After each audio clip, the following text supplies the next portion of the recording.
Случвало ли ви се да мразите някого? И сигурни ли сте, че някога наистина сте мразили някого? В буквалният смисъл на думата. Да го мразите от дъното на душата си. Можем ли в модерният свят наистина, ама наистина да мразим някого? Какво е омразата? Аз си я представям като гняв. Обаче един непрестанен, ненаситен гняв към някого. Наистина ли можеш толкова много да си яростен на някого? Да го ненавиждаш и да му пожелаваш само лоши неща? Някой от вас наистина ли можете да кажете с цялото си сърце, без да ви мигне окото, аз мразя този човек? Не мисля, че вече е възможно. И мисля, че вече самата дума омраза се използва по съвсем различен начин. Затова разделям омразата на 3 вида.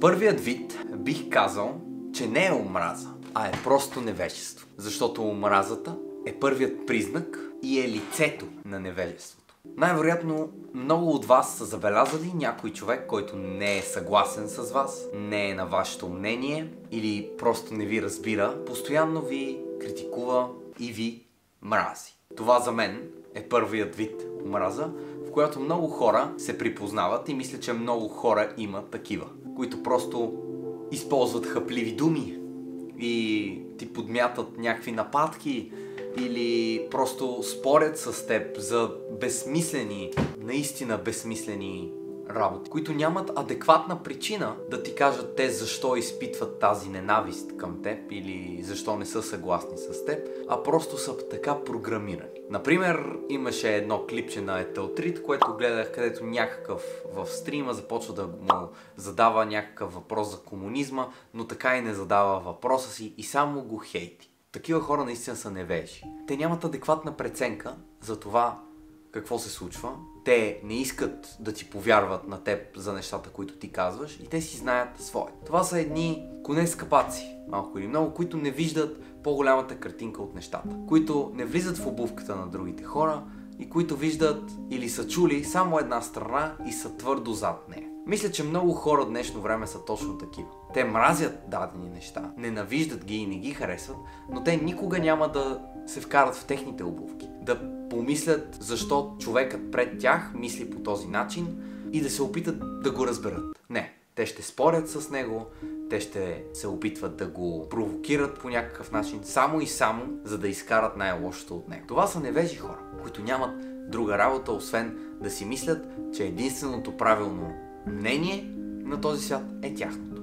Аз се опитвам да бъда възможно най-широко скорен човек, но много често аз греша. Първо, защото съм млад и тъп. Второ, защото не съм всезнаещ и всеможещ. Трето, защото няма как ти винаги да си прав. И това е прекрасното нещо на нас хората, че ние можем да се учим, да гледаме, да се адаптираме. Но някои хора просто отказват да бъдат човешки същества и да си кажат, ей, той може би е прав, и си казват, аз това не го харесвам, аз го мразя, аз го ненавиждам, аз не искам да го виждам. Така се получава първият вид на хора, които мразят. Вторият вид е може би най-масовия. И това са хората, които те мразят, защото ти завиждат или искат нещо от теб. И аз съм стигнал до извода, че за да мразиш, ти трябва да искаш. Щом ти мразиш някого или нещо, значи ти го искаш. По някакъв начин. Значи ти завиждаш на този някого. Защото много рядко наистина можеш да видиш човек, който да мрази някого или да не го харесва и да има на 100% такава причина. Омразата е много, много силна дума, която според мен много хора използват тук така. Да мразиш, значи да искаш. Имам предвид с хората, които ги наричаме хейтери. Аз лично съм изключително благодарен на хейтерите, които не са много, но в крайна сметка ги има. Защото тези хора са различни. Те казват съвсем различни неща, които никъде другаде няма да чуеш. Те са съвсем различна порода. И за мен това са хора, които когато ти им кажеш нещо, то толкова дълбоко резонира с тяхната същност, тяхната душа, толкова много се отнася за тях, че те се чувстват лично обидени. И ти казват: ти, боклук, ти си тъп, по-тъпи неща от теб не съм чувал. Аз не говоря лично за мен, нали? Но, пример. И това са, защото тези хора не са достатъчно осъзнати, не са достатъчно израснали, че да разберат, че това, което този човек им е казал, всъщност ги е обидил, защото има капка истина в думите. И това наистина се отразява на него и той дори да не се чувства, че е обиден, той много добре знае, че е обиден, но не иска да го признае, защото те живеят в една илюзия, в един илюзиорен свят, който мислят, че се върти около тях, около техните проблеми и не искат да приемат чуждо мнение и чужда истина, въпреки че тя може да е природен закон. Това са хората, които мразят, защото искат, защото завиждат, защото няма какво друго да кажат. Дори аз съм имал в коментарите такива хора, които казват глупости, пишат глупости, защото те се обиждат от думите, които аз съм казал за някой друг или за някаква маса хора. Защото те се виждат като част от тази маса хора, но не искат да го осъзнаят и да го приемат и да си кажат: аз съм тапак, защо не се подобря? А напротив, те решават да мразят, което не е омраза, по-скоро да хейтят. Третият вид омраза е истинският, буквалният смисъл на думата. Ти да мразиш, което е толкова силно нещо. И аз мисля, че само веднъж в живота си съм изпитвал такава силна емоция към някого, толкова голям неприятел. И аз даже ще ви разкажа историята за този човек. Това е една моя госпожа. Тя беше моя класен ръководител от 5 до 7 клас и наистина аз я ненавиждах. Не знам как се казваше нещо. Баева, Боева, Балева, се тая. Въпросът е, че тя беше една учителка по математика. Дебела. Ама дебела ви казвам, дебела. Имаше сигурно вместо една брадичка 4, като погледнеше надолу. И всеки път една ехидна усмивка. Винаги, когато станеше нещо в класа, винаги аз бях виновен, според нея. Дори да не съм бил виновен. Тя пак ме питаше: ти ли беше? Я кажи, ти ли беше? Ти ли направи нещо? Винаги бях аз. И ми казваше някакви неща и ми казваше: ти трябва да си еди какъв си, ти трябва да си еди, що си ти трябва да правиш това и ona. Тази със сигурност не е имала деца. Тя никой не би могъл да живее с такова чудовище. Но аз я усещах, аз просто усещах нейната лицемерност. И вие си мислите, че децата не усещат такива емоции и че децата не усещат какво един човек мисли за тях? Не, много добре усещат. Когато сте деца, вие нямате това логическо мислене. И вие сте емоционални и се доверявате на интуицията си. И сте много по-духовни. Разума ви не е достатъчно развит и вие се доверявате на други сетива, на тия деца са ви дадени отгоре. Ето това е уникално. Аз много добре я разбирах и аз много добре знаех каква е. До ден днешен ви казвам, ако я видя на улицата, сигурно ще и се изплюя в лицето. Наистина, казвам ви. Случката, която искам да ви разкажа за наистина, когато съм изпитал омраза, наистина към този човек, беше, аз си тръгвах от това училище в 7 клас, се местих в друго училище, защото няма значение защо. Тръгвам си от това училище и на последния ден, преди това имахме някакъв тест по математика. Аз цяла година уча по този предмет, нали, за да изкараш някакви по-добри оценки на матурата. И на всеки тест тази госпожа на мен ми пишеше тройка. Няма значение. Аз може да съм преписал до момчето, което седи до мен, дума по дума, цифра по цифра, задача по задача и той може да има 5.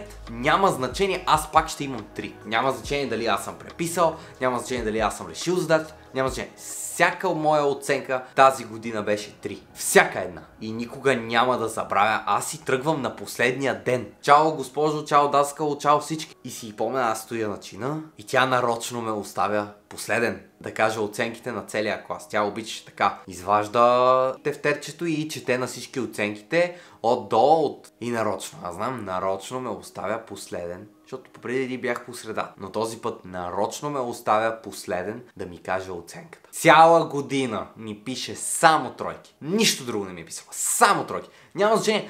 Аз даже съм писал някакви пълни глупости на един тест. Няма значение. Няма да ми пише двойка, ще ми напише тройка. Винаги само тройки. Нищо друго не ми е писал. Цяла година. Няма значение колко си учил, няма значение какво си правил. Винаги тройка. И тя ми се усмихва мазно на този ден, в който аз си тръгвам. Мазно, с нейната ехидна усмивка. И пред целия клас казва: браво, Красимир! 3,5! Ако бях сегашната ми същност, просто отивах и се изплювах в лицето и казвах: нямате срам, такова неуважение да проявявате към мен. Даже няма сърцето да напише 4. 3,5. Ей! И може би това е единствения път, в който съм усещал и съм си казал: тази ли? Съм го крещял, както Торфин крещеше на Аселят, че ще го убие. Е така, там на кораба и му такова от очите, е така се чувствах наистина. 100%. Не мисля, че в днешния свят можеш да мразиш, наистина да мразиш и от дъното на душата си да мразиш някого. Освен ако не е убил семейството ти, майка ти, баща ти не е изнасилил дъщеря ти или някакви такива глупости. Защото вече и светът ни не е такъв. И аз съм на мнението, че трябва да простим на всеки. Защото да простиш, това е трудното. Много е лесно да мразиш някого, много е лесно да хейтиш някого, много е лесно просто да се подиграваш с някого или да бъдеш лош към него. Но ние точно за това сме тук на този свят. Да покажем, че можем да бъдем много по-добри. Да покажем, че сме много повече от едни животни. Защото нещата, които ни различават от животните и от това да бъдем просто зверове, е, че имаме свободната воля и разума да съзнаваме грешките си и да бъдем по-добри от тях. Да прощаваме и да продължаваме напред. Това за мен е красивото на човечеството. Защото няма нищо по-хубаво от това да си добър човек. И аз за това наистина се старая да бъда добър човек. И да правя повече и повече. Просто защото така трябва да бъде. Защото това ние да ограничим свободата си в едно кръгче с принципите, моралните ценности и границите, които ние сами си поставяме, точно това ни прави свободни, точно това ни прави хора. И точно това ни различава от това да бъдем просто маймуни. А в днешно време хората ще направят абсолютно всичко, за да докажат, че произлизат от маймуните.